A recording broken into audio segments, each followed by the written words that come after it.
24년 전입니다.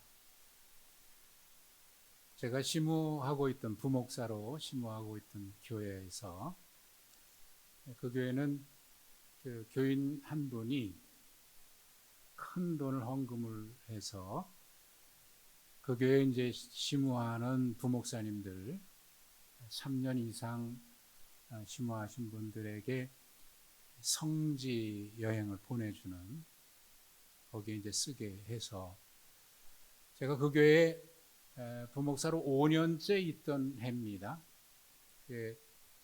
장신대 성지연구원에서 주관하는 성지여행 팀에 같이 동행을 한 적이 있습니다.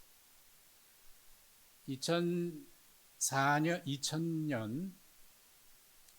1월 말쯤인데 그때 예루살렘에 머물렀습니다.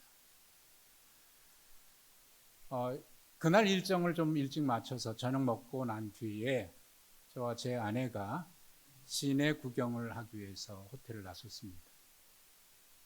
또 시내 구경을 하고 택시를 타고 묵고 있던 샬롬 호텔로 기사에게 가자고 얘기를 해서 택시를 타고 들어왔는데 도착해 보니까 샬롬 호텔이 아닌 거예요. 내려서 보니까 다른 호텔에 왔어요. 이거 큰일 났다. 보니까 샬롬 호텔이 아니라 솔로몬 호텔입니다. 다시 택시를 타고 주소를 보여주면서 이리로 가자 그래서 간 적이 있습니다. 제 발음이 안 좋아서 샬롬이라고 얘기했는데 기사는 솔로몬으로 들었던 모양입니다. 근데 나중에 알고 보니까 샬롬이나 솔로몬이나 그 사람들은 발음이 거의 비슷해요. 왜냐하면 샬롬도 솔로몬도 다 같은 단어에서 온 거거든요. 샬롬 우리가 얘기하죠. 평화, 평강, 평안. 그래서 솔로몬은 평화의 왕이라 뜻이죠. 예루살렘도 거기에 샬라임, 샬롬 들어있어서 평화의 도시 샬롬이 들어있습니다. 샬롬 우리가 인사를 하죠.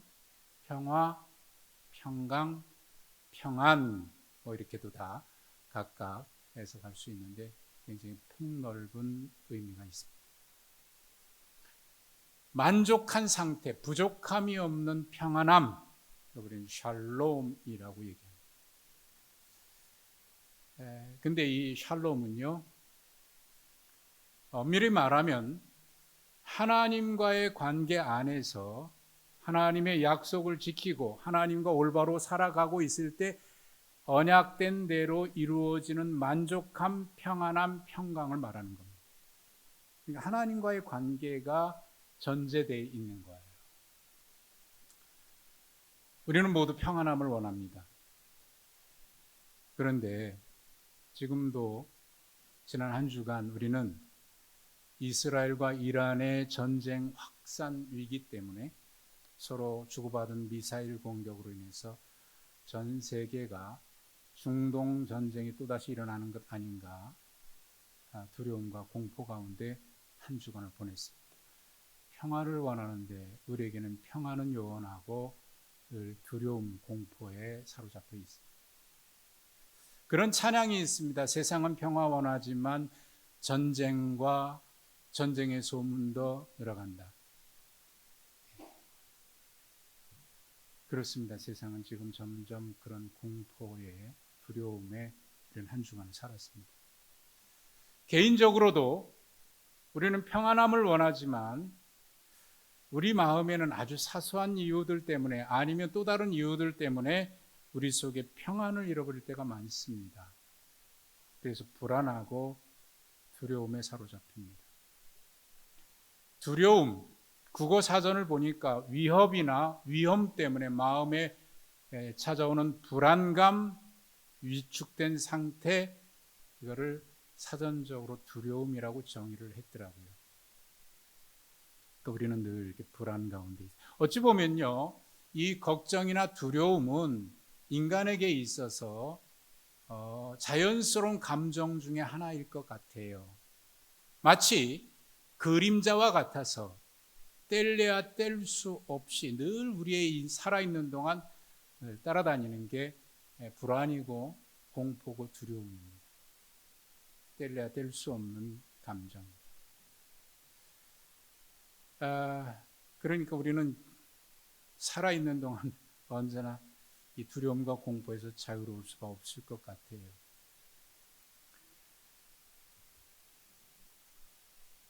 이상준 목사님이라고 하는 분이 쓴 책에서 제가 읽은 내용인데, 두려움 너머의 삶이라고 하는 제목의 책인데 거기 이런 내용이 있습니다.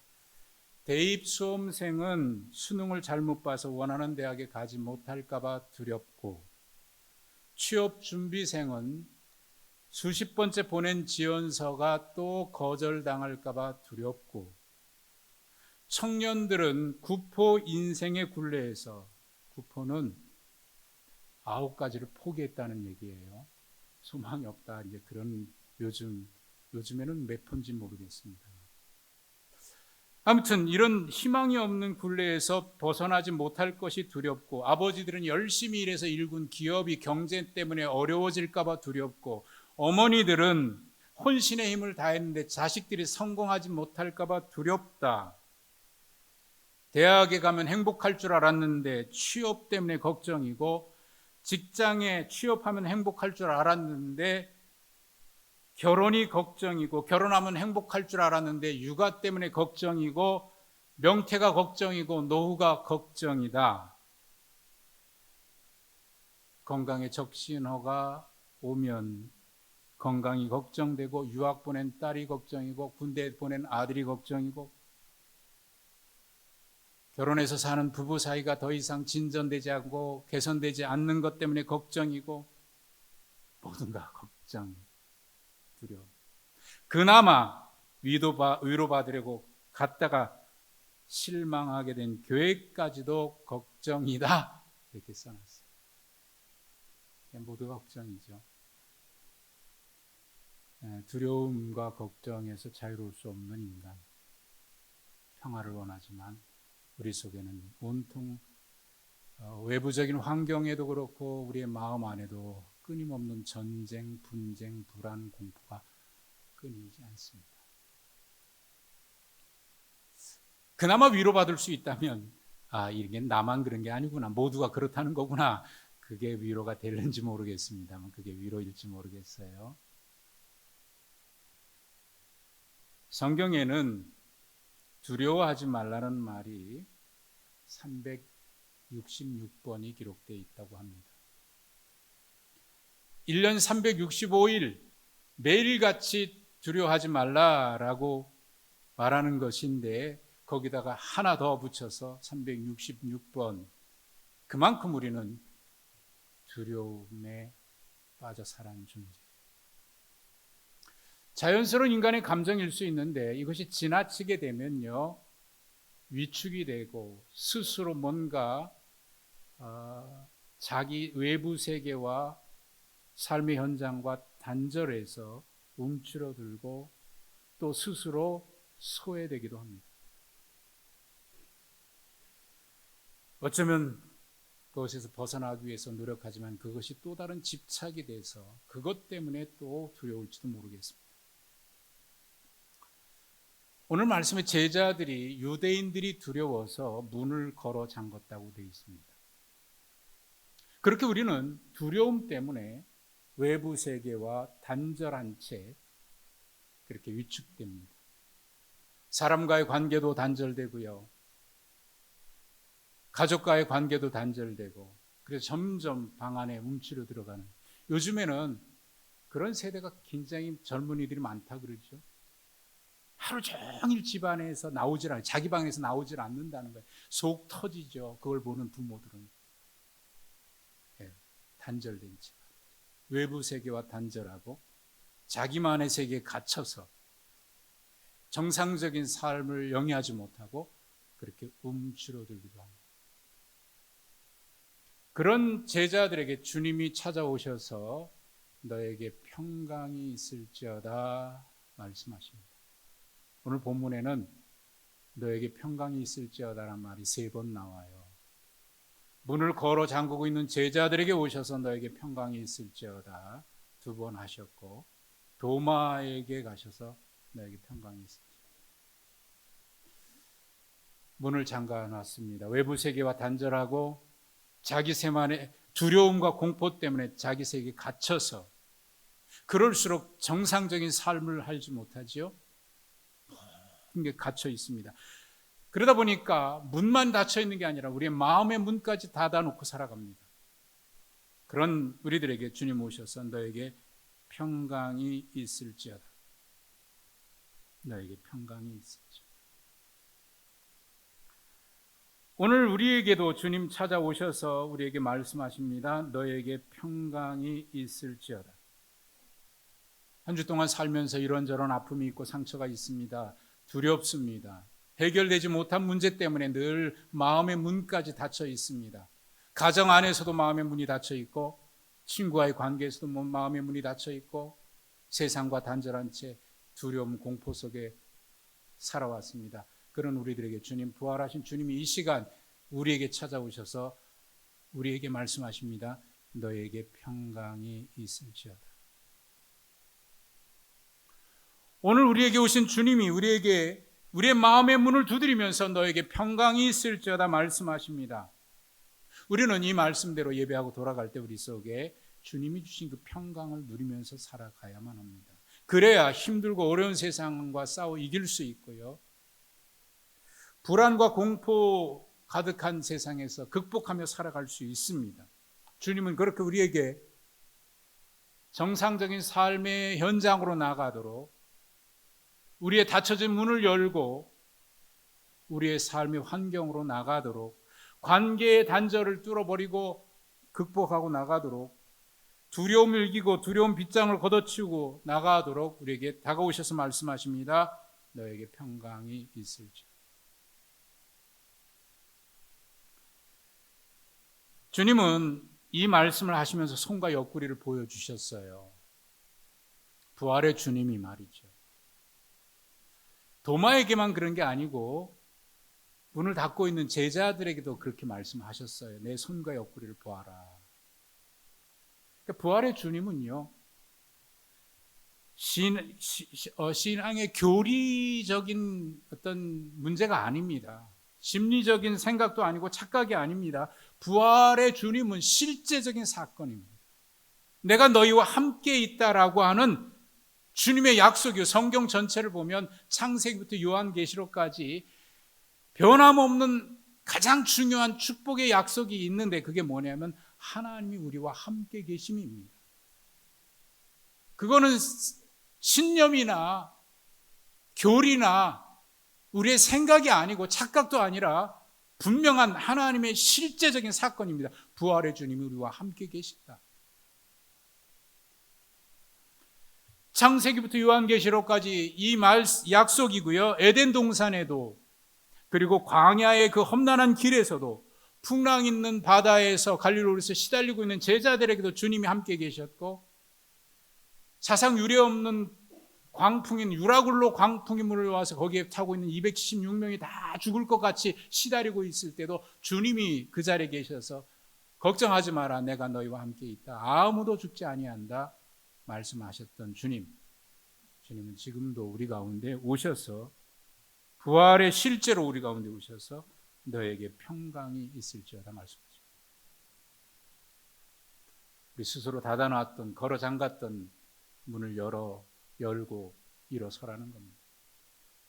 그리고 두려움 때문에 스스로 갇혀있는 사람도 있지만 스스로 소외되는 사람도 있어요.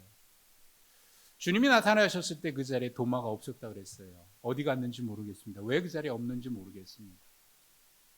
근데 이제 학자들 중에는 도마가 그 자리에 없었던 이유를 이렇게 설명합니다. 도마는 예수님께서 십자가 지러 가신다라는 말씀을 하셨을 때, 죽으러 가신다 하시니까 우리도 주님과 함께 죽으러 가자 그러고 했던 사람이 도마입니다. 근데 그 약속 지키지 못했죠. 그 죄책감 때문에, 그 미안함 때문에 그 공동체에 함께 있지 못하고 소외돼서, 스스로 소외돼서 어딘가 가 있지 않았을까 이렇게 해석하시는 분도 있습니다. 그럴 것 같아요. 사실 우리도 그런 경우가 많지 않습니까? 아무도 뭐라고 하지 않는데 스스로 자기 자신을 소외시키는 사람이 있어요. 누구도 뭐라고 하지 않는데 내가 그렇게 하지 못했기 때문에, 나는 그 약속 지키지 못했기 때문에, 나는 남들에게 떳떳하지 못하기 때문에 스스로 자기를 자꾸 소외시켜서 그 공동체 안에 들어오지 못하고 겉도는 사람이 있습니다. 아마 도마도 그러지 않았을까 싶어요. 일주일이 지난 뒤에 도마가 그들과 함께 있을 때 주님 다시 오셔서 너도 내 옆구리로 보고 만져보고 손과 발을 만져보고 믿는 자가 되라, 그러면서 그에게 평강을 말씀하십니다.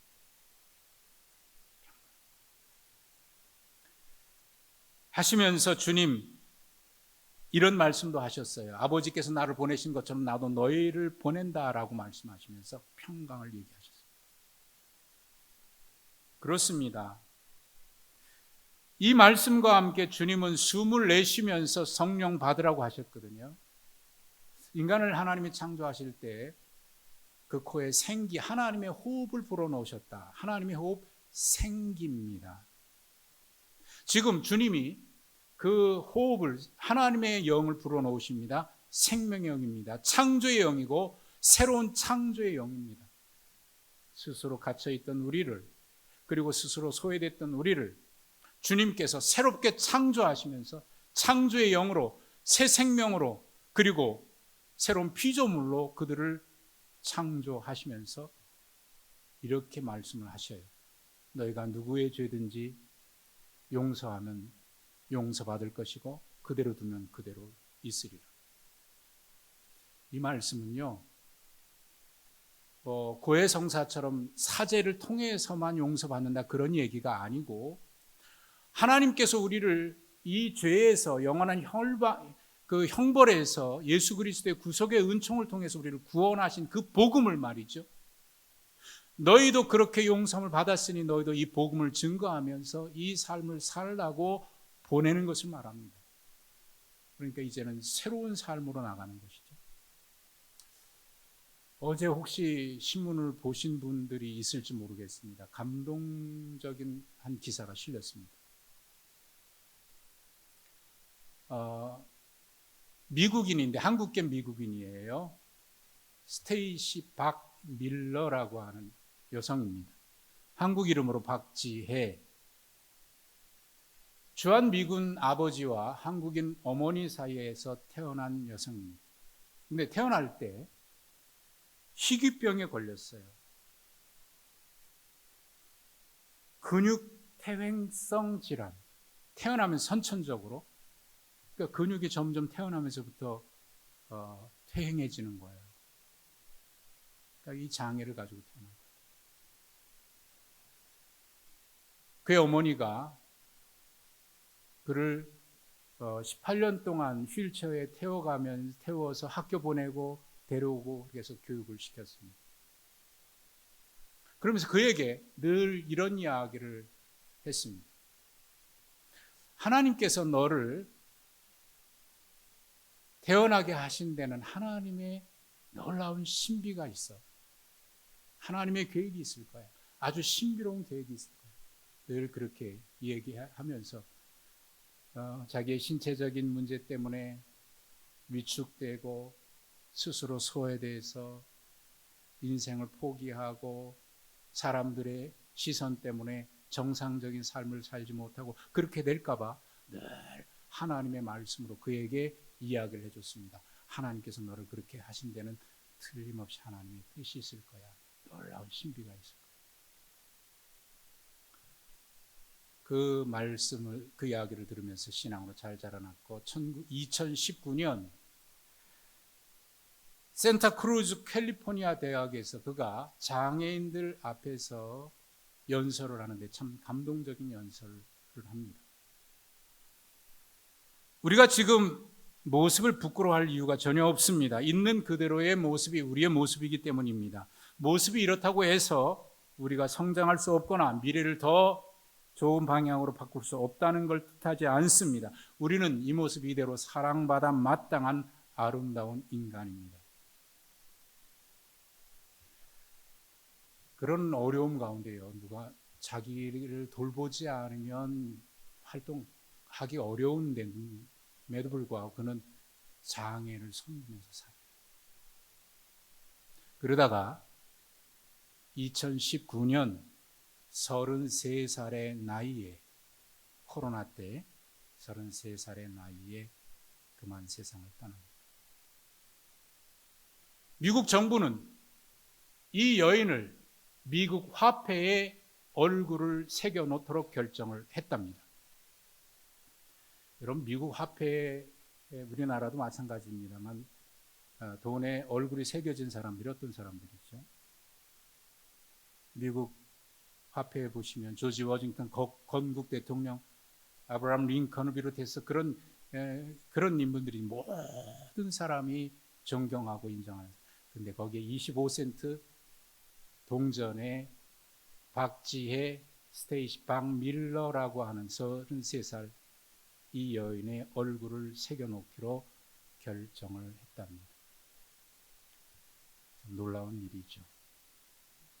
사람들이 볼 때는 야, 저주받아서 저런 거 아니야? 여러분, 사탄은요, 우리로 하여금 사탄은 거짓의 영입니다. 그래서 끊임없이 우리로 하여금 정상적인 사고가 아니라 부정적인 사고, 움츠리게 만들고 벗어나지 못하게 만들고 우리를 옥조이고 있습니다. 그러나 성령께서는 그렇지 않아요. 우리가 죄인인 것을 깨닫게 하시지만, 그러나 하나님의 은혜와 사랑으로 우리는 구원받은 하나님의 자녀인 것을 성령이 우리에게 끊임없이 말씀해 주셔서 새 창조의 영으로, 그가 남들이 볼 때는 저주받은 인생이라고 얘기할 것 같은 그런 몸이지만 그는 그렇게 남을 섬기면서 살았습니다. 얼마 전에 이지선 씨가 오래전에 이대 졸업 다녔던 그 젊은 나이에 교통사고로 전신 화상해서 몇 번 수술했던 그분이죠. 그분이 이런 얘기 하더라고요. 다른 사람은 사고를 당했다고 표현하는데 그 여인은 그렇게 얘기해요. 사고를 당한 것이 아니라 사고를 만난 것입니다. 그렇게 해요. 누구든지 만날 수 있다. 그것도 삶의 현장 속에 자연스럽게 만남 속에 하나일 수 있다는 거예요. 그는 지금도 하나님을 찬양하고 얼마나 아름다운 사역을, 지금 한동대 교수로 있죠.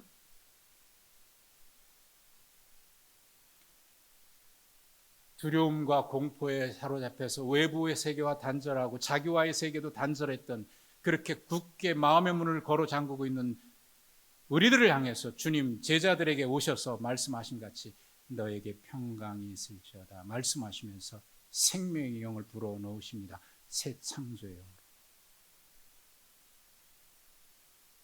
도마 고백합니다. 나의 주 나의 하나님. 주님이 원하셨던 건 그거예요. 거짓의 영에 속지 마라. 믿음 없는 자 되지 말고 믿는 자가 되라. 믿는 자가 되라. 이윤섭 장로는 이번 주에 전시회를 한다는데요. 오래전에 평화라고 하는 주제의 그림 전시회가 있었습니다. 거기에 전시된 그림은 정말 평화를 상징하는 아름다운 그림들이었어요. 잔잔한 호수, 석양이 비춰옵니다. 거기 한 뱃사공이 유유히 배를 젓고 가는 평화로운 그림이 있습니다. 한쪽에는 파란 잔디밭에 동물들이 뛰어놀고 거기에 어린아이도 함께 뛰어노는 정말 평화로운 그림입니다. 나뭇가지에 새들이 지저귀고 있는 평화로운 그림도 있습니다. 모두가 평화를 그렸습니다. 그런데 그 그림과 전혀 어울리지 않는 한 그림이 있습니다. 거대한 깎아질 듯 절벽이 있고 그 절벽은 집채 많은 파도가 끊임없이 와서 부딪힙니다. 그리고 하늘에는 시꺼먼 먹구름이 덮여 있고 폭풍 후 비바람이 거세게 몰아칩니다. 이게 평화하고 무슨 관계가 있지? 의아해하는데 그 절벽 한쪽에 자그만 그 구멍이 뚫려 있고 그 구멍 안에 비둘기 한 마리가 날개를 접고 있고 그 날개 속에 새끼 비둘기가 그 엄마 날개 품 속에서 잠을 자고 있어요. 이 그림이 대상을 받았습니다. 그렇습니다. 평화는 외부의 환경 때문에 오는 것이 아니고 그렇게 폭풍 몰아치는 그런 광풍이 몰아치는 그곳에서도 엄마 품 속에 있는 이 비둘기는, 힘없는 비둘기는 고요히 평화롭게 잠을 잘 수 있습니다. 그렇습니다. 주님이 우리에게 부활의 주님으로 오신 이유는 그것입니다. 시작하면서 말씀드린 대로 샬롬은 하나님과의 관계에서 언약적인 상태라고요. 부활의 주님이 우리와 함께 계심으로 하나님께서 우리에게 주시는 이 축복이 샬롬입니다. 세상의 샬롬이 아닙니다. 그래서 요한복음 14장 27절에 주님은 제자들을 떠나겠다고 말씀하셨을 때 제자들이 두려워하고 있을 때 말씀하십니다. 내가 너에게 평안을 주노라. 내가 너에게 주는 평안은 세상이 주는 것과 같이 아니하다. 두려워하지 말라. 그렇게 말씀하십니다. 이게 주님의 평안입니다. 오늘 우리 주님이 여러분과 저에게 말씀하십니다. 내가 너에게 평안을 주노라. 이 평안이 우리 모두에게 함께 하시길 축복합니다.